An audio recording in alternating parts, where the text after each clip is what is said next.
Good morning everyone. कैसे हो आप सब लोग? आई होप आप सब लोग बहुत बढ़िया होंगे। तो दोस्तों, आज मैं एक नया सब्जेक्ट लेके आया हूँ। जो ये राउंड राउंड स्ट्रक्चर देख रहे हो आप, अपन इसको बोलते हैं क्या?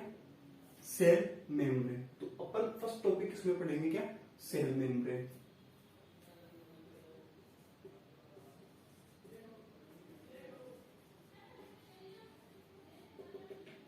Cell membrane. तो सेल मेम्ब्रेन को अपन देखते हैं कि भाई सेल मेम्ब्रेन क्या होती है।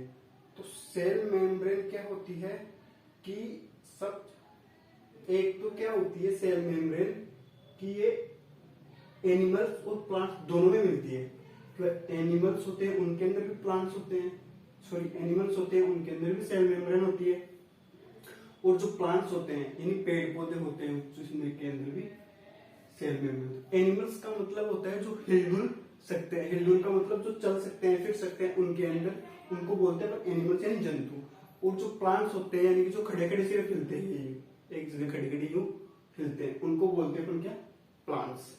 तो प्लांट्स का देखते हैं अपन। तो प्लांट्स के अंदर पेड़ पौधे वगैरह आते हैं, और एनिमल्स के अंदर जीव जंतु अपन हो गए, ये सब मनुष्य वगैरह, ये किसमें जो चल फिर सकते हैं, चल फिर सकने की उनमें शक्ति होती है, वो होते हैं एनिमल्स। और जो एक जगह खड़े खड़े बस यूं हिलते हैं, पेड़ पौधे यूं हिलते हैं, तो उनको बोलते हैं अपन प्लांट्स। तो सबसे पहले अपन क्या बोलेंगे कि यह एनिमल्स और प्लांट्स दोनों में पाई जाती है।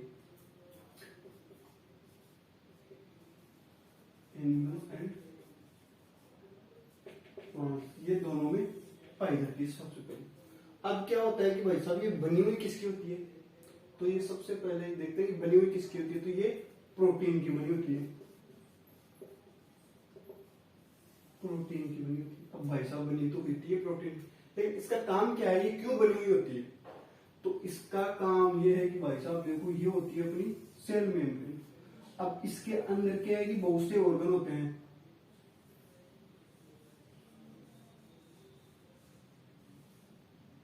ऐसे बहुत से ऑर्गन होते हैं।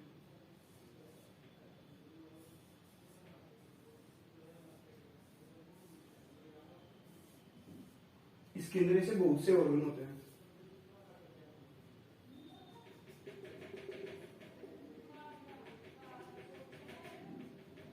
ये एक मैं रफली डायग्राम बनाया, समझ लीजिए आप। तो इसके अंदर क्या बहुत से ऑर्गन होते हैं, ठीक है। तो ये क्या करती है, ये जो सेल मेम्ब्रेन होती है ये क्या होती है कि जैसे मान लो ये बॉडी इस सेल का एक ऑर्गन है, ठीक है, इसको क्या करेगी, इसके बाहर नहीं जाने देगी, ठीक है। इसका काम क्या है, ये इसको बाहर नहीं जाने देगी। सेल मेम्ब्रेन सेल के अंदर के जो ऑर्गन्स होते हैं और जो लिक्विड्स होता है उसको बाहर नहीं जाने देगी। कौन? Cell membrane. एक तो ये काम हो गया, यानी कि। और दूसरा काम क्या होता है कि जैसे मान लो यहाँ के जो कुछ सेल्स वगैरह है जो आपस में यूं टच रहते हैं, ये सेल्स वगैरह यूं टच रहते हैं, तो इस सेल को क्या करती है, प्रोटेक्ट करती है।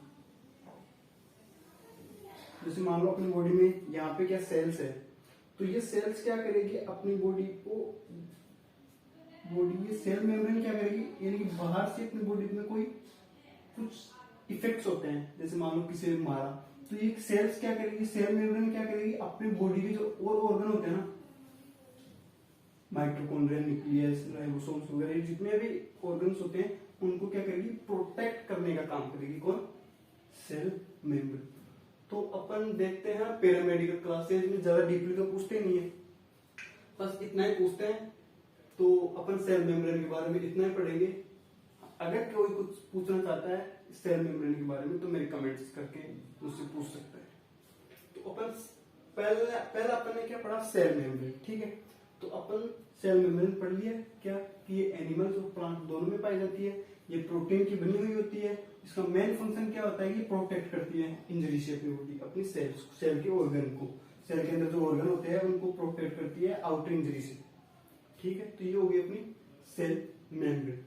तो ये हो गई सेल मेम्ब्रेन। और अपन दूसरा टॉपिक पढ़ेंगे क्या, सेल वॉल। ये तो हो गई सेल मेम्ब्रेन, ठीक है भाई साहब। सेल मेम्ब्रेन हो गई जो किसमें, एनिमल्स और प्लांट्स में पाई जाती है।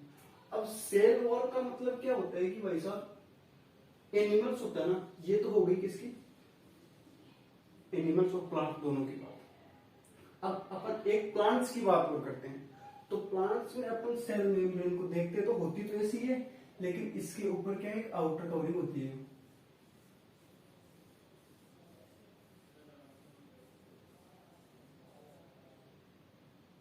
आउटर कवरिंग होती है, इस आउटर कवरिंग को अपन बोलते हैं क्या, सेल वॉल।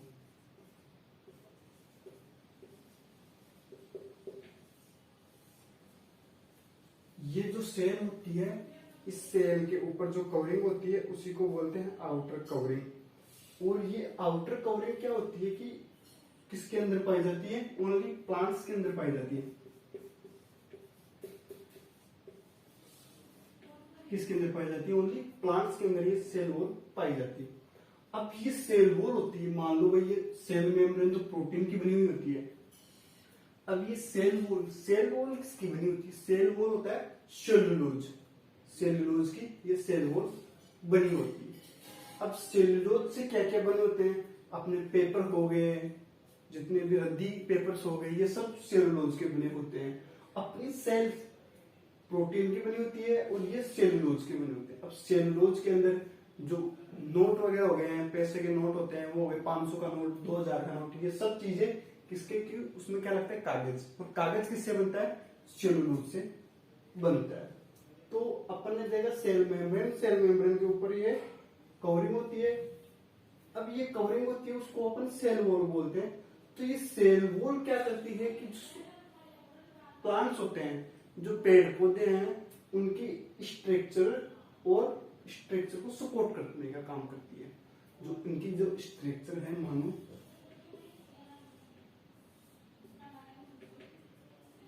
ये कोई पेड़ है,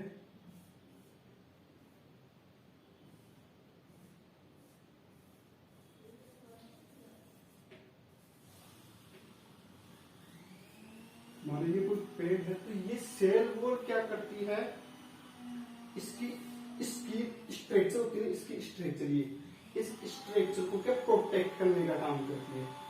प्रोटेक्ट का मतलब कि अपनी इसको हिलने डुलने तो देती है, लेकिन इसको टूटने प्रोटेक्ट करने के, सेल अपन इसको काट के देखते हैं ना, तो सेल होती है, तो इसके सेल को प्रोटेक्ट करने का काम करती है कौन, सेल वॉल। ठीक है, सेल वॉल अब इसको प्रोटेक्ट करने का काम कैसे करती है, जैसे मान लो अपनी बॉडी की सेल है, अपन क्या पूरा शर्ट वगैरह पहन लेते हैं तो उनको उस शर्ट से प्रोटेक्ट हो जाते हैं।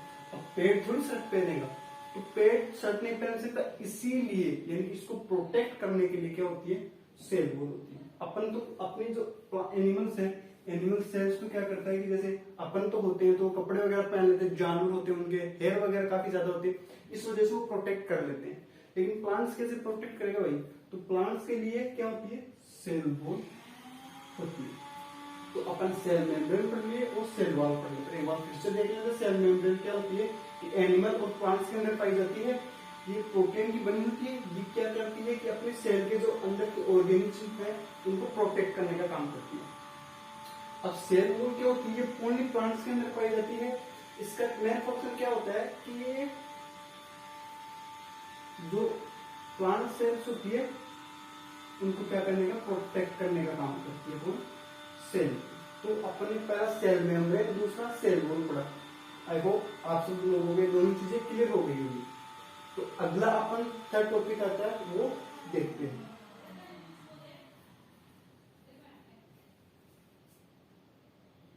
अपना टॉपिक आता है क्या, माइटोकॉन्ड्रिया।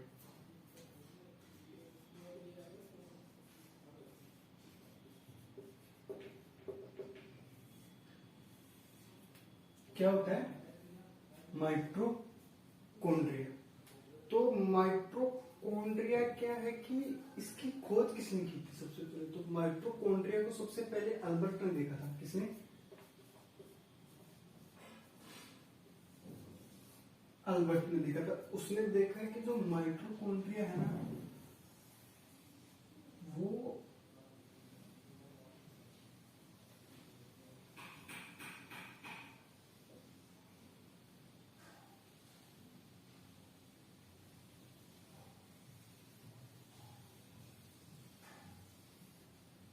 तरह की दिखाई देती है। अपन जब सेल का माइक्रोस्कोप करते हैं, जब सेल को माइक्रोस्कोप में देखते हैं, तो अपने को जो माइटोकॉन्ड्रिया है वो इस तरीके से दिखाई देता है। तो जो माइटोकॉन्ड्रिया है उसका सेल के अंदर क्या काम होता है, पहले तो अपन वो देखते हैं। तो जो माइटोकॉन्ड्रिया है अपन उसको देखते हैं। तो माइटोकॉन्ड्रिया क्या होता है कि जो अपनी सेल होती है उसको क्या करता है, पावर प्रोवाइड करता है, पावर देता है, यानी कि एनर्जी देता है, एनर्जी। तो अब ये एनर्जी देता है कौन, माइटोकॉन्ड्रिया, किसको, सेल को।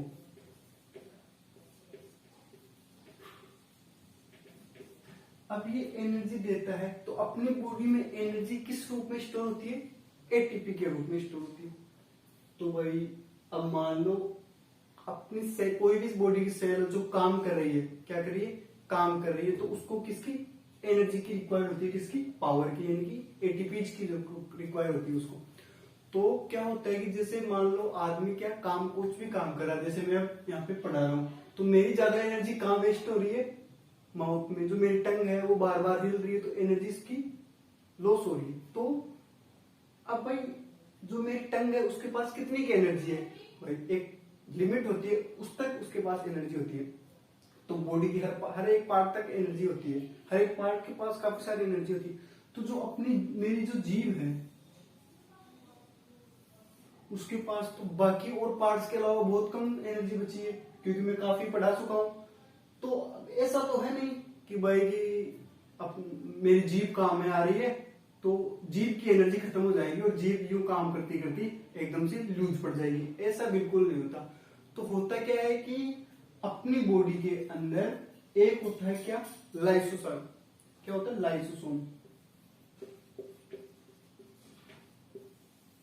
अपन भी इसको आगे पढ़ेंगे, तो पहले अपन माइटोकॉन्ड्रिया को देखते हैं। तो अब मान लो मेरी जीभ काम कर रही है, तो अपनी बॉडी के अंदर जैसे पैर में है, हाथ में है, हर जगह जो भी सेल्स होती है उस सेल में एनर्जी होती है।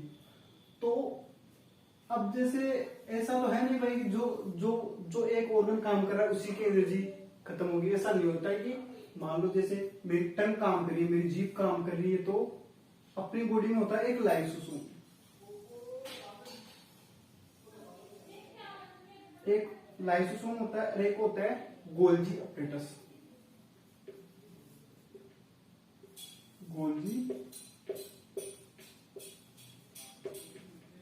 Golgi apparatus.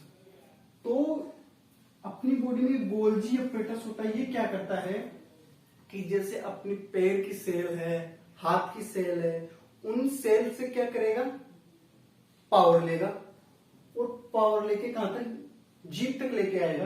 भाई कि वो सेल फ्री बैठी है, उनके पास पावर की जरूरत नहीं है, अभी तुम काम कर रही हो तो ये पावर तुम रख लो। तो ऐसा नहीं होता कि भाई एक टाइम की एनर्जी खत्म होगी, एनर्जी खत्म होगी तो बॉडी की हर एक सेल की एनर्जी खत्म होगी। अब माइटोकॉन्ड्रिया क्या करता है कि पावर होता है। अब माइटोकॉन्ड्रिया के पास वैसे पावर आती कहां से, पहले ये बात है, पावर तो गोल्जी अपरेटस हर एक ऑर्गन की सेल से लेके आता है। तो लेकिन ये हर एक ऑर्गन की सेल होती है, उनके पास भी तो माइटोकॉन्ड्रिया होता है। तो उस माइटोकॉन्ड्रिया के पास एनर्जी पावर आता कहां से है, तो वो देखते हैं अपन कि भाई एनर्जी आती कहां से। उसमें क्या होता है कि अपन जब कार्बोहाइड्रेट पढ़ते हैं, क्या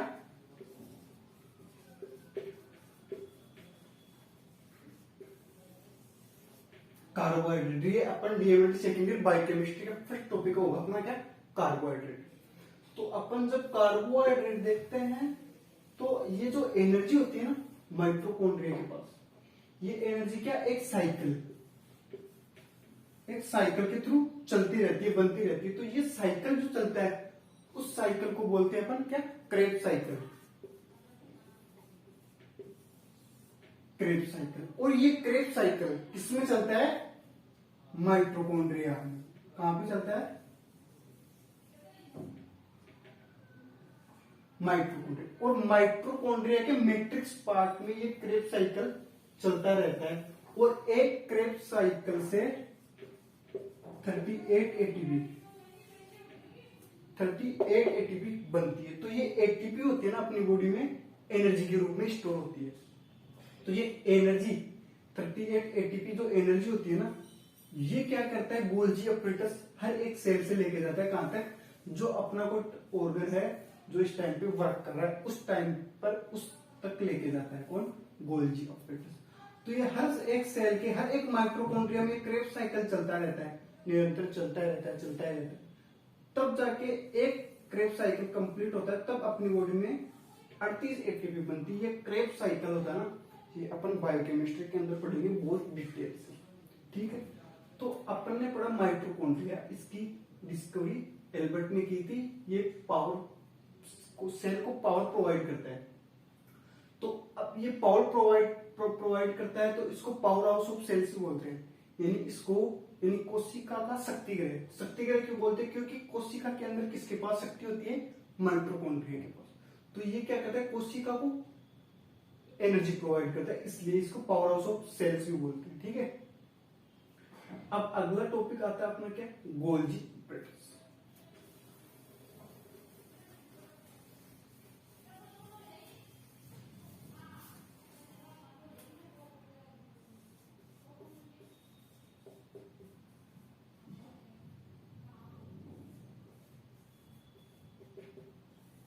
क्या आता है?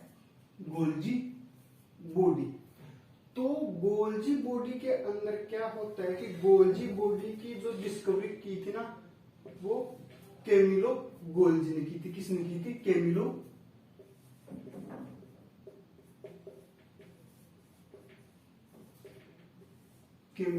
गोल्जी ने की थी। इस गोल्जी, ये जो कैमिलो गोल्जी था ना, इसी के नाम के आधार पर इसका नाम गोल्जी बॉडी, गोल्जी अपरेटस रखा गया। अब ये क्या करता है? ये गोल्जी अपरेटस क्या करता है कि जो अपनी कौन माइटोकॉन्ड्रिया होता है,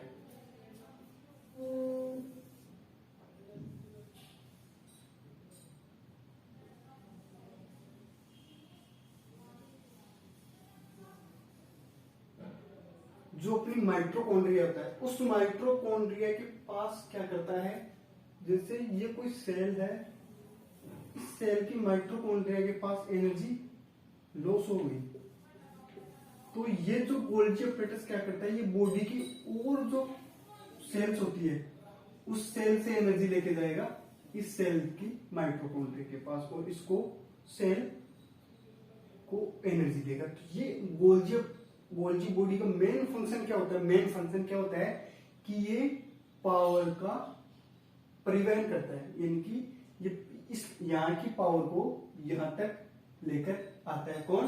गोल्जी बॉडी। इसीलिए इसको बैलेंस ऑफ बॉडी, ये सेल का बैलेंस बना के रखता है। ये कौन? Golgi body. कैसे? इस सेल के पास एनर्जी खत्म हो गई तो ये इस सेल की एनर्जी लेके आएगा थोड़ी और इसको देगा। यहाँ पे जो सेल होगी इसकी एनर्जी लेके आएगा और इसको देगा। कौन? Golgi body. तो ये क्या करता है, जो सेल होती है उसमें जो पावर होती है उस पावर का क्या करता है? बैलेंस करता है। कौन? Golgi body. तो गोल्जी बॉडी में कुछ ज्यादा खास नहीं है, पर इतना पढ़ेंगे ये काफी है। और अगला टॉपिक आता है अपना, अगला टॉपिक अपन देखते हैं क्या? वैक्यूल्स।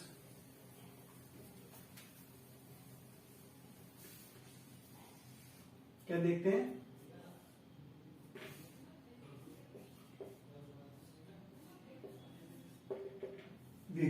वैक्यूल्स क्या होती है? वैक्यूल्स क्या होती है कि अपनी बॉडी में ऐसी एक स्ट्रक्चर होती है जो सेल के अंदर होती है। कैसी और सेल के अंदर होती है। और ऐसे स्ट्रक्चर में क्या होता है, इसके अंदर क्या होता है, 65% क्या होता है, 65% वाटर होता है। अब ये वाटर क्या करता है? स्टोर करके रखता है। ये गोल्जी बॉडी है, सॉरी ये वैक्यूल्स होती है, ये क्या करती है, ये जो वाटर होता है इस वाटर को क्या स्टोर करके रखती है। अगर देखना, अगर बॉडी में ये वैक्यूल्स होती है, इसके पास अगर वाटर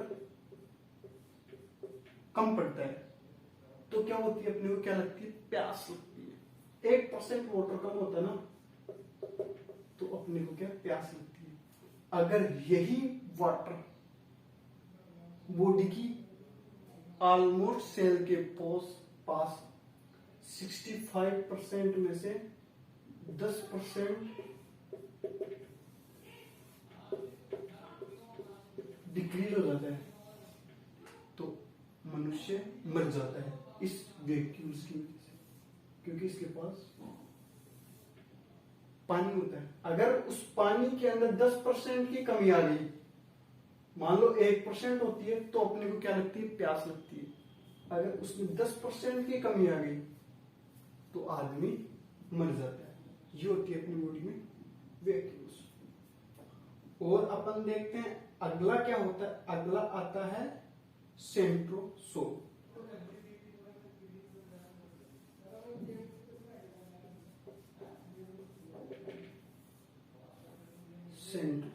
तो सेंट्रोसोम सेल का एक ऑर्गन होता है। अब सेंट्रोसेल की डिस्कवरी किसने की थी, बोवेरी ने।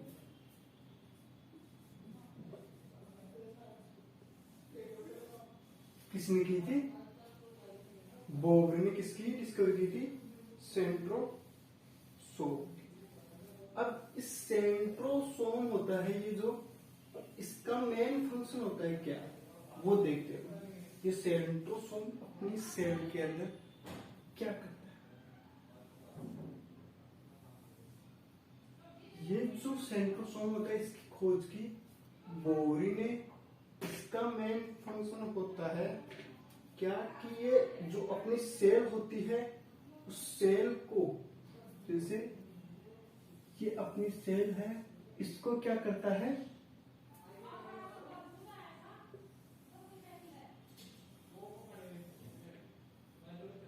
क्या करता है, सेल डिवीजन करता है। ये क्या करता है,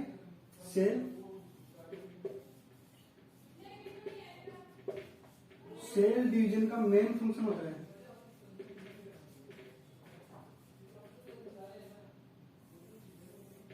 मेन फंक्शन किसका होता है, सेंट्रोसोम का। अब अपन देखते हैं कैसे।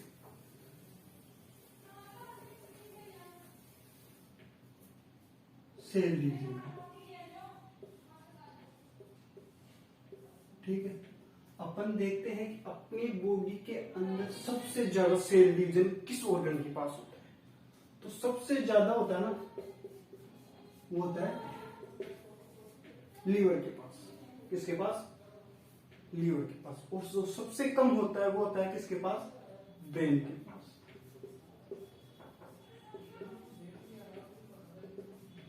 ब्रेन के पास क्यों, क्योंकि ब्रेन में सबसे ज्यादा क्या होती है, न्यूरॉन्स।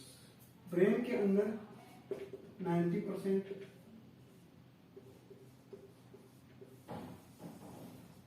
क्या होती है, ब्रेन के अंदर 90% न्यूरॉन्स होती है। एक मिनट, सॉरी,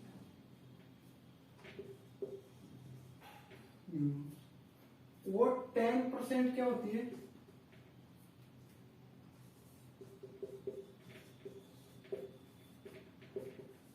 नाइन्टी परसेंट होता है न्यूरॉन्स और 10% होती है गीलियल सेल्स। कौन सी, गीलियल सेल्स। अब क्या होता है, अब ये जो सेंट्रोसोम क्या होता है, अपनी संख्या में बहुत तेजी से सेल डिवीजन करता है। तो अपन इस कंडीशन को बोलते हैं क्या, कैंसर। तो ये अगर ये कैंसर लीवर के अंदर होता है तो अपन बोलते हैं इसको लीवर कैंसर। लेकिन अब ब्रेन के अंदर तो क्या सेंट्रोसोम प्रेजेंट ही नहीं होता, क्योंकि इसमें तो न्यूरॉन सेल्स होती है। फिर भी ब्रेन कैंसर क्यों होता है, कैसे होता है, क्योंकि ब्रेन के अंदर 90% क्या होती है, न्यूरॉन सेल्स, तो होने का चांस ही नहीं है। लेकिन ब्रेन के अंदर क्या होता है, 10% क्या होती है, गीलियल सेल होती है। कौन सी, गीलियल सेल। इन गीलियल सेल्स के कारण ही ब्रेन के अंदर कैंसर होता है। क्या? कैंसर। इन 10%, ये जो 10% गीलियल सेल होती है ना, इन्हीं के कारण ब्रेन में कैंसर होता है। अब ब्रेन में क्या है,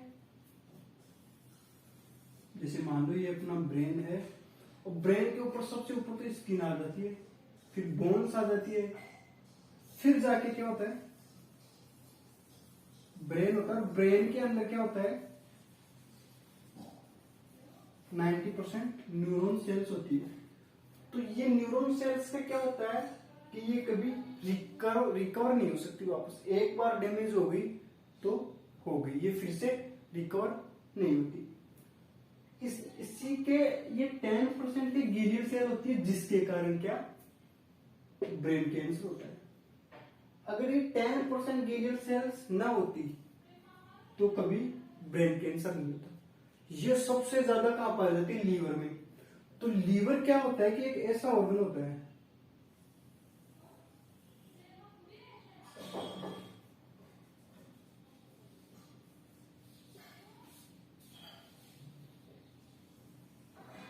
एक ऐसा ऑर्गन होता है लीवर। तो लीवर में अंदर के अंदर क्या कि सेंट्रोसोम सबसे ज्यादा पाया जाता है, और न्यूरॉन्स के पास बिल्कुल भी नहीं पाया जाता। न्यूरॉन्स के पास सेंट्रोसोम नहीं होता। इसी के कारण नर्वस सेल कभी डैमेज होने के बाद में फिर से रिकवर नहीं होती। जैसा आपने देखा होगा, कभी कहीं भी आप यहाँ पे लग जाती है, तो ये लग जाने के बाद में क्या होता है कि ये निशान रह जाता है। ये निशान कब होता है, जब आपके अगर वो चोट न्यूरॉन सेल्स को लग जाती है, तो वो कभी रिकवर नहीं होती। और सेंट्रोसोम क्या उसमें एब्सेंट होता है। इस वजह से अब लीवर की बात करते हैं, तो लीवर के अंदर क्या होता है, सबसे ज्यादा सेंट्रोसोम पाए जाते हैं। तो इसका डिवीजन होता है ना, वो बहुत जल्दी होता है।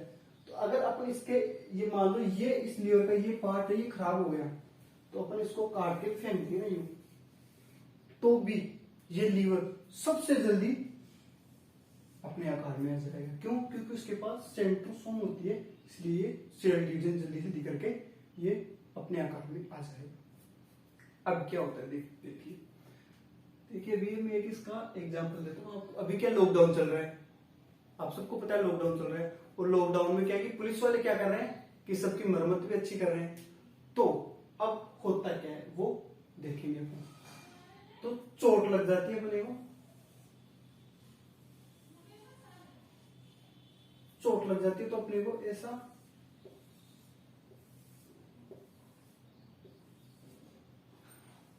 एक निशान हो जाता है अपनी बॉडी पे। अब ये निशान कुछ समय के लिए रहता है और फिर वापस निकल जाता है।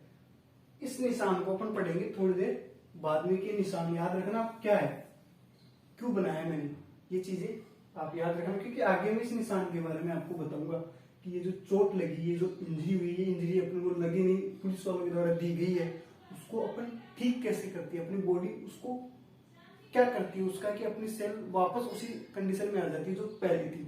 ठीक है, तो ये देखेंगे अपन। तो अपना हो गया सेल सेंट्रोसोम, इसकी खोज किसने की थी, बोगलिन। इनका मेन फंक्शन क्या होता है, सेल डिवीजन। और सबसे ज्यादा सेंट्रोसोम कहाँ पाया जाता है, लीवर के अंदर, सबसे कम ब्रेन के अंदर। तो सबसे कम ब्रेन के अंदर पाया जाता है, उसके बावजूद भी अपन नाम सुनते हैं ब्रेन कैंसर। क्योंकि इसकी सेल तो डिवीजन नहीं कर सकती, लेकिन फिर भी ब्रेन कैंसर का नाम सुनते हैं। क्यों? क्योंकि उसके अंदर 10% गिलोयल सेल पाई जाती है और 90% न्यूरॉन सेल। तो अगला अपना टॉपिक आएगा, वो आएगा एंडोप्लाज्मिक रेटिकुलम।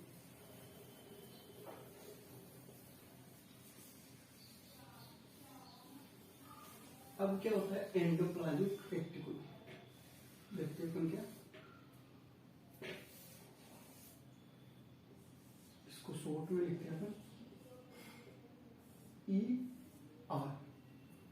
तो ये जो ER एंडोप्लाज्मिक रेटिकुलम, इनका क्या होता है कि ये अपनी जो ये बॉडी है ये क्या करती है, अपनी इस बॉडी में जो स्केलेटल सिस्टम है, जो कंकाल तंत्र है, वो क्या काम करता है, अपनी बॉडी को एक सपोर्ट प्रोवाइड करता है। तो ये जो एंडोप्लाज्मिक रेटिकुलम है ये क्या करता है, अपनी बॉडी को एक आंतरिक सपोर्ट प्रोवाइड करता है। कौन सा? Internal support.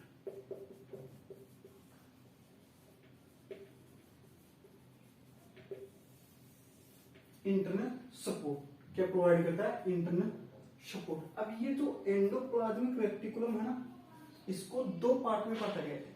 कितने पार्ट में? दो पार्ट। तो जैसे मान लो ये अपना कोई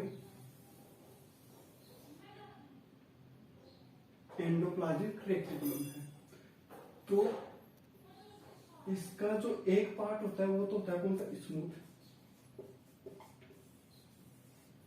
और ये जो दूसरा पार्ट होता है इसको बोलते हैं अपन रफ।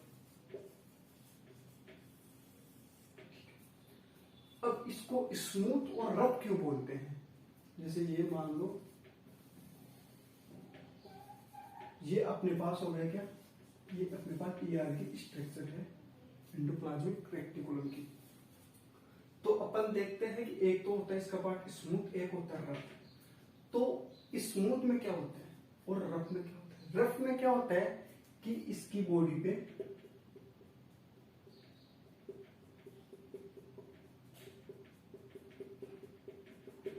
यू, मान लो ये रफ का एरिया है, तो इसके इतनी दूर में क्या, इसकी बॉडी के ऊपर क्या, राइबोसोम्स क्या, राइबोसोम्स होते हैं। और इसकी ये जो बॉडी है ये एकदम स्मूथ यानी चिकनी चिकनी होती है इसकी ये। अब ये चिकनी इसका नाम क्यों पड़ा? क्योंकि इस जो ये जो एंडोप्लाज्मिक रेटिकुलम इसका ये जो इतना इतना पार्ट है, ये अपनी बॉडी में क्या करता है? ये अपनी बॉडी में क्या करता है? फैट प्रोड्यूस करता है। समझ लो, ये जो इतना इतना पार्ट है ये क्या करता है? अपनी बॉडी में फैट प्रोड्यूस करता है। और फैट किन चीजों में होता है? घी में होता है, ऑयल्स में होते हैं। तो घी और ऑयल भी क्या होते हैं? अपन जैसे घी और ऑयल को टच करते हैं तो अपने क्या, स्मूथ एकदम चिकने लगते हैं। इसी के नाम के आधार पर इनका नाम क्या रखा था? स्मूथ। ठीक है, ये समझ गए होंगे आप इसका नाम स्मूथ क्यों रखा? Smooth endoplasmic reticulum. ये हो गया अपना SER। ठीक, अब बात करते हैं अपन रफ की। तो रफ में क्या होता है कि ये जो रफ होता है ये किसका प्रोडक्शन करता है? प्रोटीन का।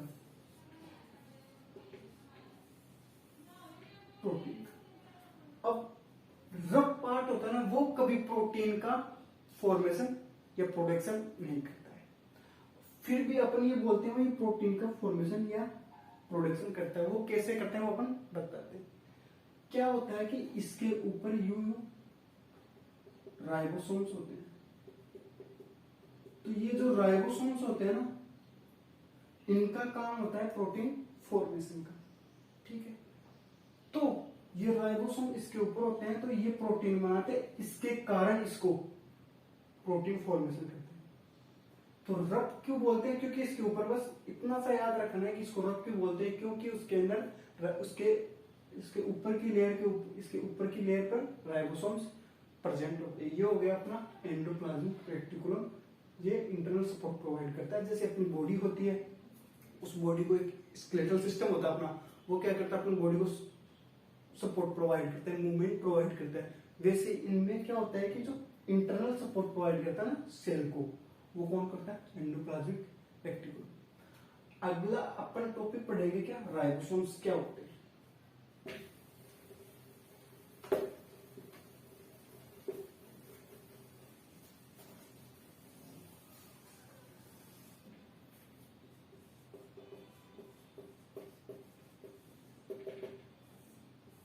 राइबोसोम, तो राइबोसोम में देखेंगे राइबोसोम का मेन फंक्शन क्या होता है। राइबोसोम का मेन फंक्शन होता है कि ये प्रोटीन फॉर्मेशन करता है। क्या करता है?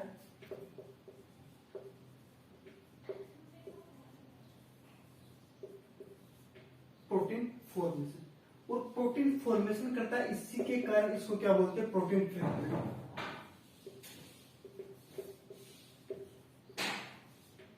इसी के कारण इसको क्या बोलते हैं? Protein factory. ये क्या होता है? एक तो प्रोटीन फॉर्मेशन करता है, इसी के कारण इसको प्रोटीन फैक्ट्री कहते हैं। अब ये क्या होता है कि ये दो प्रकार का होता है। ये जो राइबोसोम्स होते हैं ये दो प्रकार के होते हैं। एक तो होता है 70S और एक होता है 80S। अब भाई अपन को पता कैसे चलेगा भाई कि कौन सा 70S का और कौन सा 80S का? तो अपन क्या करते हैं, एक जार लेते हैं, इसमें अपन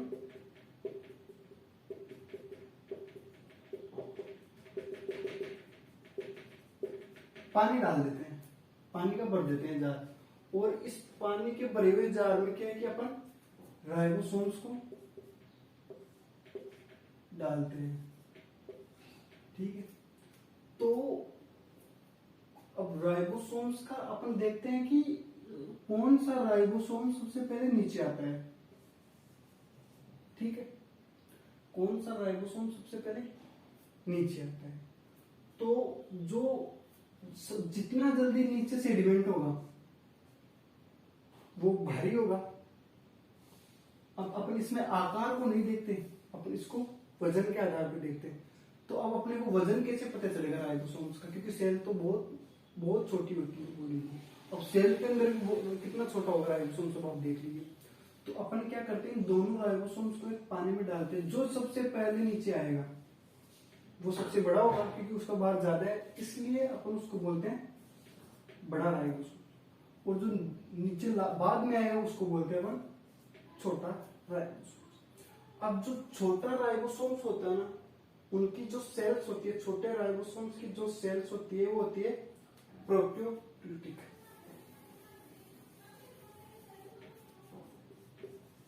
प्रोक्यूटिक जो सेल होती है वो 70S प्रकार की राइबोसोम्स होती है। अब जो 80 प्रकार की जो सेल होती है वो यूकेरियोटिक होती है।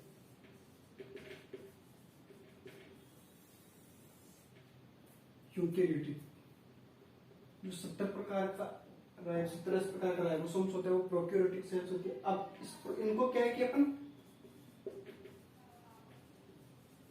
माइक्रोस्कोप में ही देख सकते हैं। अब जो 80 प्रकार के राइबोसोम्स होते हैं उनको अपन विदाउट माइक्रोस्कोप भी देख सकते हैं। और इनका जो अपन डिफरेंस देखते हैं वो किसके आधार पर देखते हैं? सेडिमेंट्स के आधार पर।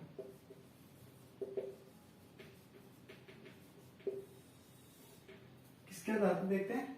सेडिमेंट्स के आधार पर देखते हैं इसको राइबोसोम्स को। तो राइबोसोम्स में बस इतना है, ये काफी हो जाएगा। और मैं आपको नोट्स दे दूंगा, टेलीग्राम चैनल पे ले लेना या व्हाट्सएप लिंक डालता हूँ मैं, उस पर ले लेना। तो राइबोसोम्स में इतना ही।